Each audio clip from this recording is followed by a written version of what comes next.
Bismillahirrahmanirrahim. Alhamdulillahirabbil alamin. Wassalatu wassalamu ala asyrafil mursalin. Mulane sampean aja kaget nek ana kiai-kiai ngalim sira gelem kaji ki aja kaget, ya aja melok-melok. Mungkin ra level. Karena dalam sistem haji itu kan menguntungkan Arab Saudi. Yo ono sing cara berpikir untuk menunjukkan bahwa Islam itu murni. Mulane Rasulullah piyambak ra tau majibno kaji, ngger majibno kaji ditambahi manis tatua ilai sabila sing mampu. Engko suwe-suwe dipahami. Lah kok enak kon kaji di Mekah bin Muhammad Bati. Dan itu pernah terjadi. Saat kiblat madhep teng Ka'bah. Niku komentar wong Yahudi nggih ngoten. Muhammad itu pepe asli Mekah ya, terus kiblat pindah ning Ka'bah. Mergo dekne asli Mekah. Sakjane Muhammad tuh ngerti nek kiblat tertua ya ning Palestina iku. Mergo bapake wong Palestina Ibrahim. Mestine ya madhep ning Baitus Sokhrah. Ning Palestina. Mulai saya qulu sufa minan nas ma wallahum an qiblati mulati kanu alai. Muhammad tuh piye to? Kiblat kok digawe dolanan. Go Kanjeng Nabi nate 16 wulan madhep teng Baitul Maqdis. Mergo kiblat tertua. Suwe-suwe be Allah kan madhep teng Ka'bah. Malah perkara kan. Mergo jare wong kafir Madinah terus penak. Muhammad tuh piye? Pepeh desane terus dienggo kiblat. Mergo Nabi kelahiran Mekah. Itu jenis innahu fakkara napa? Fakodak. Mulane kula nu tambah iman mbek pangeran. Umpama kula ning donya ditakdir mo iman mbek Quran niku kula mati mun wani. Pun niku mergi ketok nak Quran sing bener. Itu tadi.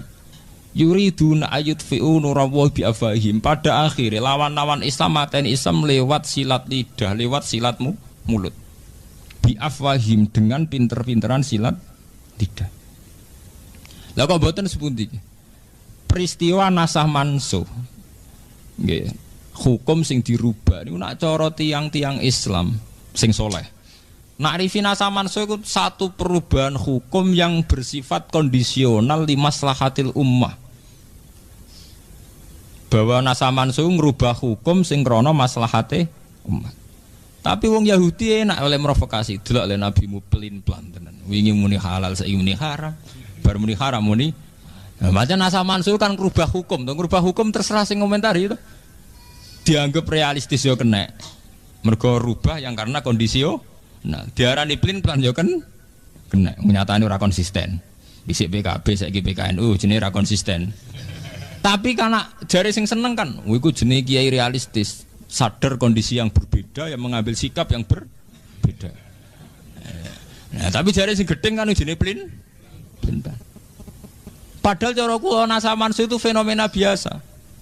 Lho nggih to nggih, misale sampean ning desa orang terpelajar, roh prawan angon iso seneng. Tapi kowe dengar sendirine kuliah, roh bocah wayu-ayu ning kota kaosan ketat, roh cah iku seneng janggal. Wes langsung mbok tinggal loh dengan sendirine. Artinya tingkat pengetahuan itu juga punya perubahan nggih to nggih. Sampean zaman ning desa orang terpelajar, roh ketemel yo enak wetengem gak loro. Roh sambel ya enak weteng melaro. Tapi ketika sampean kuliah, nak KFC juga doyan. Sambel ya terus weteng loro. Senengem ya cewek-cewek sing model, sing gaul. Roh bocah tanggamu sing dhisik mbok senengi saiki matun, ora seneng blas. Lagi dadi kiai yo ngono. Kowe zaman kere untuk bojo iku syukure ra karuan. Bareng ke dadi kiai DPR RI. Roh bojomu kok ora pantes kabeh. Mergo wong wedok ayu-ayu di Jakarta luwih pantes. Intelektual juga gitu. Kowe zaman dadi kiai lugu, wiridan istighfar ku iso nangis. Wiridan apa saja iso taladzud billah. Tapi ketika kowe dadi kiai modern, itu beda meneh. Cara berpikir sudah beda. Semulai nikmati HP, nikmati internet, menawa di SMS banking barang wis mbah. Rekening era sitok. Ini contoh bahwa perubahan orang itu tidak boleh merubah akidah. Tapi perubahan itu pasti terjadi. Nah tapi mbek wong kafir, mbek wong Yahudi dianggap Muhammad nasah mansuh dianggap pelin-pelan. Niki penting kula aturaken teng mriki bi afahihim. Ya sama seperti sekarang yang kita alami. Kiai-kiai politik masyarakat lari. Jadi kiai kok politik saya kira seneng ngaji. Bagi mereka yang senang politik, sira politik jadi pangku tangan. Masalah bangsa banyak kok ndekne pangku napa? Tangan. Repot. Intinya nak jenenge cangkem bisa diwolak-walik, mergo lidah tidak bertulang gitu. Lha boten ini perlu kula aturaken teng mriki karena itu tadi. Yang namanya hidup itu mau pinter-pinteran omong tok. Ini kayak kula bolak-balik nak mucal teng sarang kula terangaken. Ana wong anteng. Nak jare sing salemu, Pak Yai ku lho anteng. Nak jare sing ra seneng, jen tell me telat mikir gak anteng. Kan wong tell me. Ya padha. Nak kowe ndek kiai aktif, jare sing seneng Pak Yai itu aktif, dinamis. Jare sing ra seneng iku jenenge tak itu. Artinya wis ngoten begitu. Ya betapa satu fakta bisa dikomentari yang berbeda. Ya kok kowe lagi seneng cawe wedok. Nak ndak guyune manis mergo gingsul. Nak jare sing ra seneng, oh untu ra rata. Wong gingsul ku artine untu gak rata. Lah Nabi niku zaman berjuang ngadepi tiang Yahudi niku wong Yahudi pinter omong pancen. Biafahim diputar-putar. Fakta diputar balik. Iku mau termasuk Nabi ora is Nabi, ditakok Yahudi ra iso njawab mencangkem Yahudi. Mat, ngtakoki lugu, Mat. Nak wedhus mati sing mateni sapa? Ya, Nabi ya lugu jawab, Allah. Agamamu aneh, Mat. Aneh piye? Sing dipateni Allah langsung malah haram. Sing dipateni liwat tangane manusa sing berlumuran dosa malah halal. Kudune sing mati langsung luwih halal, Mat. Itu kan sentuhan Allah langsung. Orisinil. Lah nak lewat tangane manusa kan wis penuh dosa. Aneh, Mat. Agamamu aneh, Mat. Piye? Dadi wong wong Yahudi pinter, biafahi. Pinter molak-malik fakta. Pemene sing perkarane sing sensitif malah pinter meneh kok menyangkut kiblat. Nabi nate salat madhep Baitul Maqdis pindah ning Ka'bah. Lah Nabi madhep ning Ka'bah ya lucu pas ning Madinah, ning perantau. Delok le Muhammad iku. Ndekne kangen-kangene dhewe desane kok terus digo urusan agama. Dadi madhep Ka'bah iku dianggap Muhammad tuh kangen-kangene dhewe desane kok terus digo urusan agama. Piye to karepe cah iku piye? Itu jenis bi'afaim. Agama akan dirusak lewat mulut-mulut, lewat silat lidah. Ya begitu terus. Ya mulane ngendikane ulama-ulama hakikat, wong kok percaya mbek omongan niku bento-bentone wong. Mergo omongan iso putar. Mulane ana kiai sing ekstrem nek omongan sengak. Cara kula sebagian nggih setuju. Mergo wong omongan niku cek alus cek ora kena dipercaya. Lah nek cara piye? Misale kita tersinggung. Misale kiai sepuh ape mugi Mbah kula jenengan ndongakno husnul khotimah. Apa aku duwe potongan husnul khotimah? Lah terus apa kan nak elek kabeh. Apa duwe potongan husnul khotimah nganti mbok ndongakno husnul khotimah. Misale kita salami templek 20, mbok anggap kiri to, nganti mbok kei 20. Wong ngekeki kemungkinane kan loro to. Nganggep ke buta. Lah artinya nak nganggo potensi sing pertama kan elek to. Posisi dikei kan elek. Lha iku zaman Nabi ki ngoten. Sebab niku Quran bolak-balik cerita bahwa Islam yang membunuh Islam itu bukan perang senjata tapi bi'afwahi. Kula gadah cerita menarik. Zaman Aagim poligami. Ya Aagim terkenal nih. Poligami itu saya punya kenal wartawan Islam, termasuk wartawan soleh. Dia orang baik. Itu kan langsung jatuh. TV 5 ndak pakai semua. Biasanya bedino raine Aagim. Saiki kan raine Aagiman. Yang menarik kan langsung saat ini buatan Aagim tapi no Aagiman nih. Aagimi kan no. Itu cerita teman saya itu.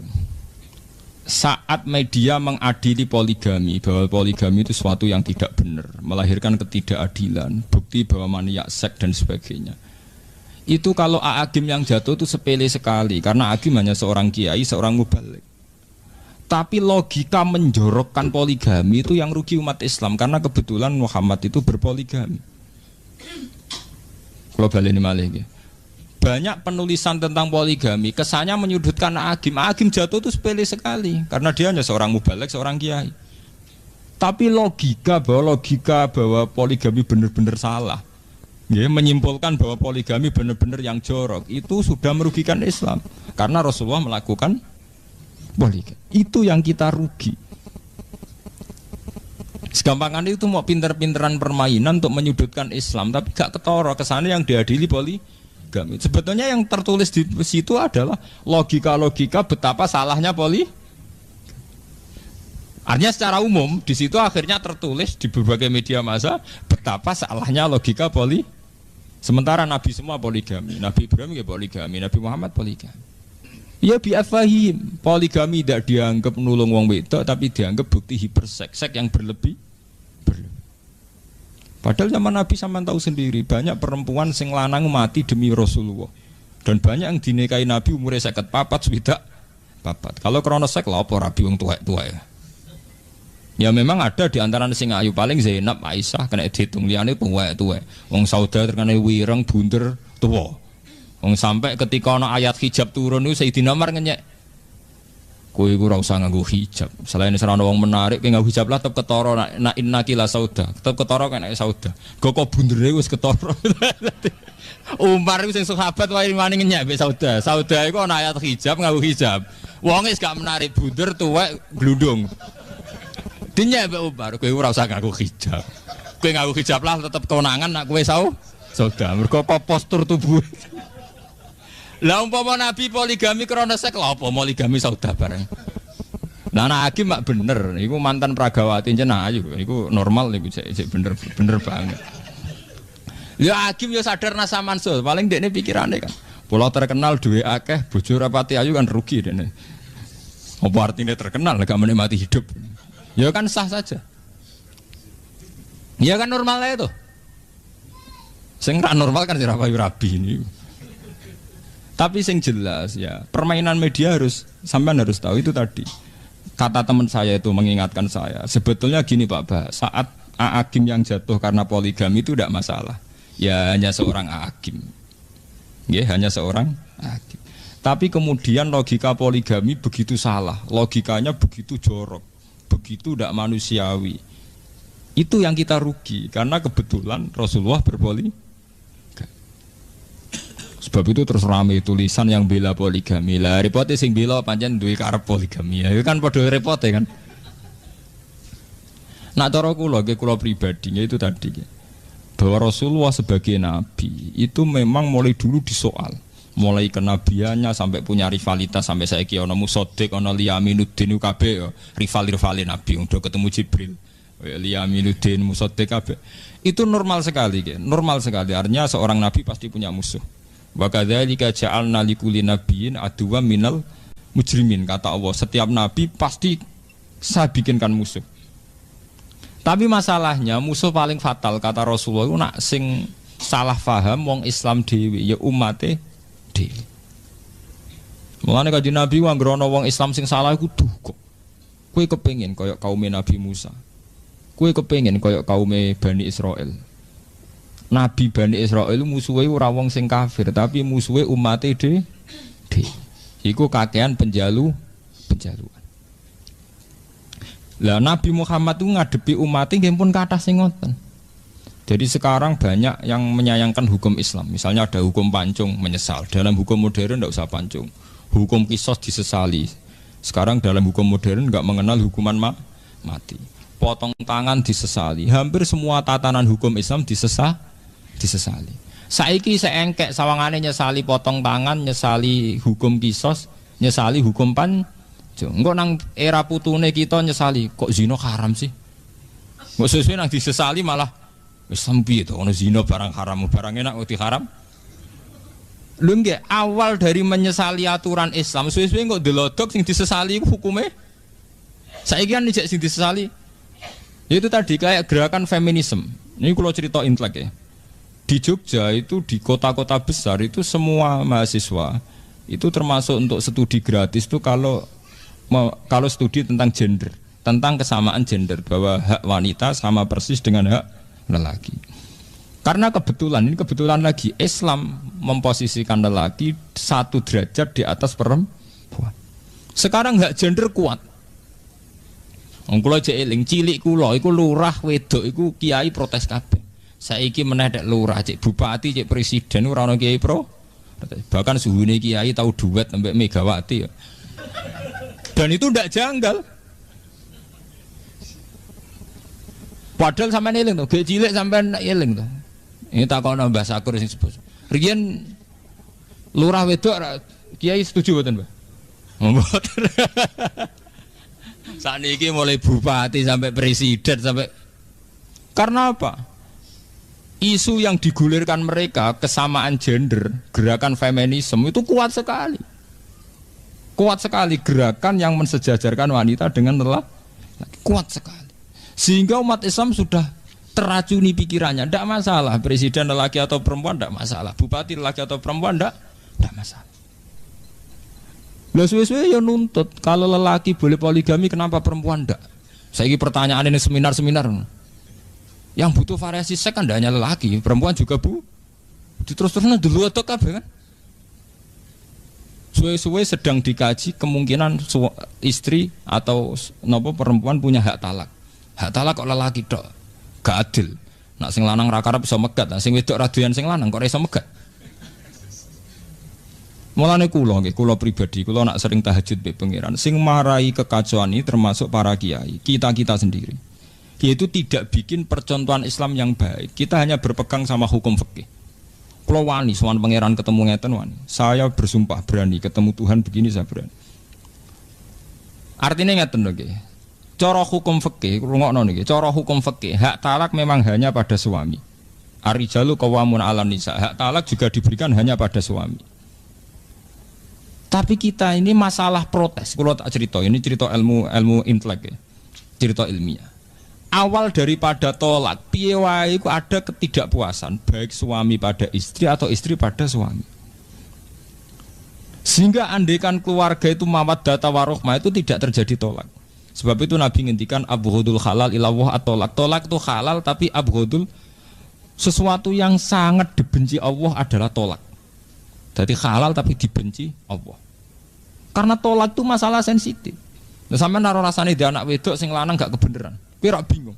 Ndak hanya orang sekuler. Kiai-kiai lan ada anak wedok sing lanang gak kebenaran ya bingung. Wong sing anak ora iso megat. Nuruti tetep bojone lara kabeh. Yang menyesali ini tidak hanya wong Jawa, wong Islam lah nak tepaan be kasus ya menyesali. Saya berkali-kali bilang di seminar, tidak hanya kamu yang protes itu. Andaikan saya punya anak putri dan dikawin sama orang yang tidak kebenaran, saya juga akan ingin talak. Cuma saya tidak akan mengatakan bahwa Islam tidak adil. Ini wow lewat cara hulu, bahwa perempuan boleh mengajukan talak, cara Jawa lewat rafa. Tapi gini ku bolak-balik. Kiai-kiai kampung, kiai-kiai yang lugu itu ikut andil dalam memperparah keadaan. Kita tidak mempopulerkan hukum Islam yang lain di luar tolak. Sebetulnya harus kita populerkan bahwa dalam Islam tidak hanya tolak, ada khulu, ada fidah, ada rafa. Cara Jawa apa? Andaikan hukum tolak sepopuler hukum khulu, juga sepopuler hukum rafa, mungkin mereka tidak janggal. Karena kelihatan kalau perempuan juga punya hak. Wes gitu kita tidak bikin percontohan yang baik. Misalnya begini, yang namanya poligami di dunia kiai pun rata-rata faktor nafsu. Ya artinya bojone elek rabi wong ayu, bojone ngecewakno rabi sing luwih menarik.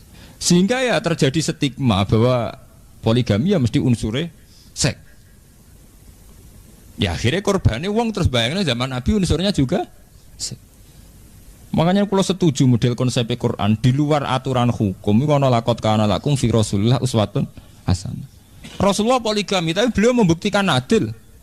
Sehingga zaman itu ya tidak ada polemik. Bahkan wong Yahudi sendiri itu tidak mencibir Rasulullah poligami karena ya baik-baik saja, nggak ada apa-apa. Itu pentingnya uswatun apa? Hasanah. Nggih to nggih. Misalnya sampean ketemu pakar gender atau pakar feminisme, pakar yang mensejajarkan wanita dengan lelaki. Wong iku mbok rabi, pakarilah lho mbok rabi. Bareng mbok rabi bahagia. Apa deh? Itu pentingnya fi Rasulillah uswatun. Orang yang protes aturan itu ternyata dia bahagia di bawah naungan kue. Apa deh? Mas nak cara aku, wong wedok di hak tolak. Iya di hak tolak. Tapi dia ini bahagia ya. Haknya ora dinggo tetep. Wong dia baik-baik saja. Ini pentingnya uswatun hasanah bahwa di luar aturan hukum kita ini harus punya perilaku yang sehat. Karena dengan perilaku yang sehat ini Islam terselamatkan. Kalau kita hanya main hukum misalnya wong lanang penggaweane megat, Wong lanang duwe hak otoritas ning gone perempuan. Ya ndak ada selesainya. Gak buatan paradoks semudik. Ketika hak nafkah itu diberikan sama suami, akhirnya sing lanang ra kodak nafkah, sing wedok dadi TKW. Kerja ning Arab Saudi, ana sing mulai hamil macam-macam. Kerja ning Malaysia untuk aniaya majikan dan sebagainya. Yang salah siapa? Tokoh feminin gak siap menjawab itu. Katanya itu kecelakaan sosial. Padahal masyarakat kita ini sudah siap melihat perempuan yang kerja. Tapi ketika diperkosa ngalami ngono mereka tidak siap. Malah ini sebetulnya kita kulo jenengan sinten sing ngaji kulo. Kudu wani bersumpah demi Islam kita menjelaskan sesuai akidah Islam. Misalnya begini kulo terangkan Islam. Islam itu anti perzinaan, anti pemerkosaan sehingga perempuan yang kerja di luar atau yang berpotensi diperkosa atau dilecehkan seksual itu diharamkan. Sebetulnya pengharaman ini dimulai dari karena Islam anti zina, anti perkosaan. Sebab itu semua potensi yang mengarah ke sana kita tuh tutup. Tapi kita ini kan kita juga bikin percontohan yang jelek, ngiranya bahwa lelaki menguasai perempuan, bukan anti perzinaannya itu. Ya ini London sampean pahami. Misalnya ngeten nggih. Kula di bojo. Saya secara naluri ekonomi seneng nak aku ya kerja, bojoku ya kerja. Sampean di bojo. Sampean secara naluri ekonomi tetap seneng nak lanange ya kerja, wedoke kerja karena secara kalkulasi lebih cepat kaya. Tapi coba kalau sampean mulai pakai logika penyelamatan dari bahtera keluarga, dari pergunjingan, dari perselingkuhan. Misalnya bojo mayu, potongannya serodok kenes. Kowe kan mikir daripada kerja asar dibedani wong pertama beda tok, suwe-suwe tok ndi-ndi. Wes nang ngono tak kekang ra usah kerja. Terus motivasi kamu itu bukan karena otoriter, mentang-mentang wong lanang wong wedok mbok ndem ning omah, tapi krana nolak berzina. Lah kita harus bikin percontohan itu bahwa semua pelarangan kita itu lebih karena melawan perzinahan atau melawan perselingkuhan. Gampangane cara bahasa umum melawan kemafsadatan. Dan itu Islam wis diwelehno pangeran bolak-balik. Banyak orang yang memaksakan sing wedok kerja, TKW ning Arab Saudi sing hamil pirang-pirang, ning Malaysia sing dianiaya pirang-pirang. Itu cara kula alamat ke pangeran bahwa ketika kita memberi hak wanita ternyata tidak lebih baik. Nyatane ning TV-TV berita TKW dilecehkan ning Arab Saudi, ning Malaysia, ning Singapura pirang-pirang. Itu tadi hero Islam kita ini sudah minim sekali. Apa susahnya sih ngakui bahwa Islam itu anti zina? Apa susahnya? Sehingga kita meroteksi seorang istri bukan karena otoriter, tapi karena kita melawan perzinahan atau potensi perzinahan. Misalnya ada sampai zina, potensinya kita lawan. Tapi ilmu ngeten pun entek, mergo orang sudah berpikir kapitalis. Iku ngono lanang wedok kerja cepet sugih. Dek lah muga kowe melok kerja cepet sugih. Lah itu kan terus logika ini kapitalis. Tapi tetap cemburuan repot kan. Ngongkon kerja untuk hasilnya akeh tapi sing lanang tetap cemburu. Ya, akhirnya uring-uringan. Kowe tilpon-tilpon SMS mbek sapa, Dek? Sing ngongkon kerja ya sapa? Saiki di relasi SMS-an kowe curiga. Sing ngongkon ya sapa? Lah itu kan dipek menangi dhewe, duwike gelem nampa, curigane jalan terus. Bareng uring-uringan kono relasine akeh, pegat to Mas. Wong lanang ora ketok lara. Relasi kadung akeh, luwih prospek. Misale kanca dagange maco kowe mau klunak-klunuk, lho mboten iki perlu kula terangaken mriki bahwa Islam itu dirusak bi afwahi. Itu tadi. Para gerakan feminisme itu melihat Islam itu agama yang otoriter di mana memperlakukan wanita kayak budak, memperlakukan wanita tidak punya hak-haknya. Ironisnya umat Islam sendiri menterkenalkan tolak itu jauh di atas terkenalnya khulu dan rafa. Sehingga kesannya dalam Islam itu hanya ada nikah dan tolak. Dan itu semua pada suami atau kaum lelaki. Lho gitu, pancen ngumuri tenan gitu. Mulane kula setuju konsep Kanjeng Nabi. Kanjeng Nabi nak ngendikan wong sing nutupi ilmu iku sok ben uljima bi jamin minan nar, sok ben dibuwondo ning neraka. Engko termasuk awale Islam citrane elek mergo sebagian ilmu Islam ditutupi. Wong lanang kiai rata-rata lanang to kan gak siap dek nerangno. Wong lanang duwe hak tolak telu. Tapi wong wedok duwe hak khulu. Nerangno seimbang ngono terus. Kowe kecewa ambek bojo iso megat. Bojomu kecewa ambek kowe iso khulu. Bulan baleni sesuai khulu seterkenal apa? Tolak. Tapi kan ora siap nerangno. Waduh. Engko kono kecewa sithik-sithik kecewa rapak loro aku. Jadi ya bolak-balik ya di kepentingan. Dene nerangno ora pati nerangno khuluk iki di kepentingan. Padahal ning Quran pas bakat tolak itu jelas. Atolaku marotan fa imsakum ma'rufin aw tahrisum aw tasrihum. Ini terusannya ayat iku fi maftadat bi. Dadi apa indona ayuki mahududawa fa in lam yuki fala junaha alaihima ayat roja'a indona ayuki mahududawa itu ayat roja'a itu kan ditutup fi maftadat bi. Fima ing dalam perkara iftadat kang lakoni fidak tebusan sapa wedok bi iklan mak. Terus dikenal ning fikih jenenge hukum khulu. Ning Jawa dikenal hukum rafa.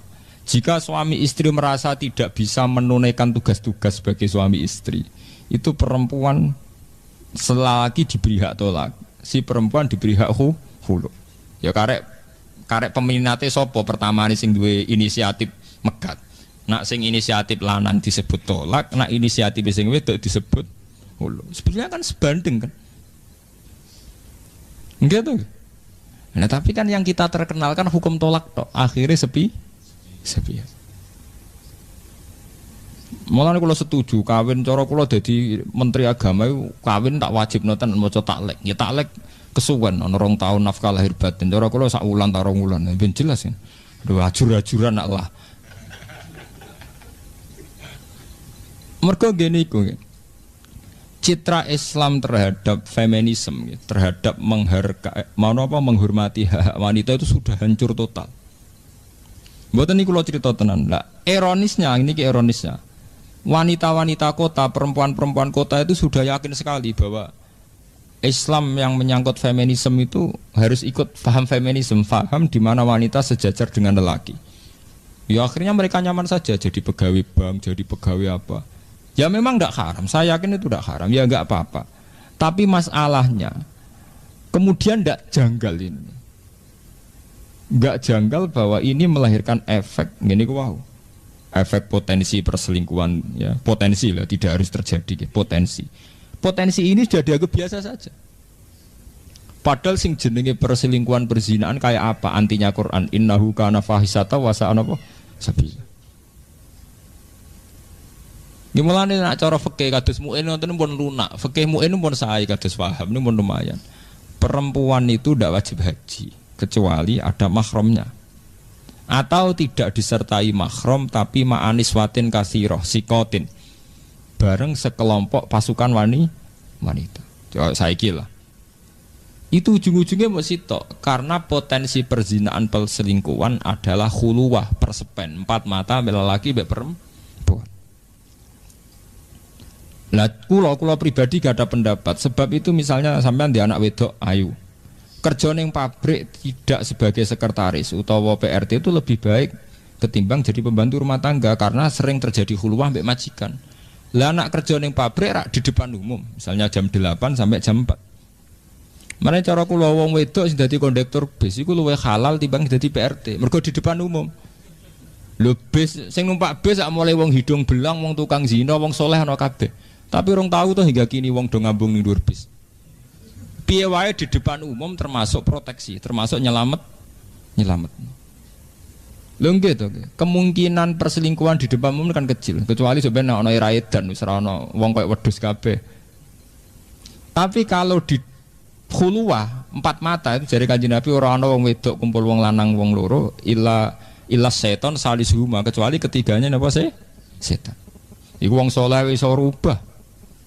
Wong gambaran itu seperti yang digambar Al-Qur'an yang Nabi Yusuf walaqad hammat bihi wa hamma napa? Biya jenenge sak omah. Pertama ya gak menarik suwe-suwe anane iku kan. Sampai istilah walaqad hammat bihi ya mergo sak omah. Hal yang tidak terjadi pada orang fasik sekalipun kalau di depan lalu kula nu sering gadah sarane. Harusnya kayak Muhammadiyah, NU semua ormas Islam menyarankan kalaupun wanita terpaksa kerja itu disarankan di tempat-tempat umum, misalnya di pabrik. Ya, tapi wong Jawa malah nganggep kondektur bis iku app. Misalnya cawe wedok dadi kernet itu app. Nak cara kula lumayan iku timbang dadi ya sekretaris pribadi utawa apa luwih riskan kan. Potensi riskannya parah mana? Monggo. Paham nggih? Di saniki mulai tinggi nggih hukum meniki kula peringataken aturan-aturan Islam bahwa perempuan harus keluar sama mahram atau ma'aniswatin sikotin atau bareng kelompok napa perempuan. Maksud kula ngeten nggih. Selama ini ilmu-ilmu begitu itu kita anggap rutinitas. Kita ngaji mu'in tahu ilmu itu, ngaji wahab ilmu. Sebetulnya ini ilmu proteksi, ilmu untuk menjaga diri, kehormatan perempuan. Karena secara faktual orang-orang yang di bis di terminal asal pas rame-rame, nyatanya tidak ada perkosaan, tidak ada perselingkuhan. Sementara banyak kasus di mana orang podo soleh atau bermula soleh, tapi karena sering berduaan kecelakaan. Itu tadi kalau pesan sekali sama yang pernah mondok, yang kiai, bahwa kita melihat hukum Islam itu harus menjadi energi sosial. Bahwa aturan-aturan begini dalam fikih harus menjadi energi apa? Sosial. Sehingga nanti saat kita punya anak perempuan atau punya tetangga perempuan tanya, Pak Kiai kalau saya ini kerja apa? Neng pabrik ae, utawa kerja yang di depan umum. Gamane sing tidak hulu. Ya, tapi kita kan tidak. Kita tidak bikin percontohan Islam yang baik. Yang tahu-tahu disudutkan bahwa Islam itu mengekang perempuan sehingga perempuan tidak punya hak aktivitas. Ya ini kalau baleni malih. Makanya musuh-musuh Islam itu selalu innahu fakkara wa qaddar fakutilake fakot dar yuriduna ayutfi'u nurallahi bi afwahihim. Mereka ingin sekali membunuh Islam lewat silat lidah. Lewat ngaji niki mugi-mugi kita akan lebih baik.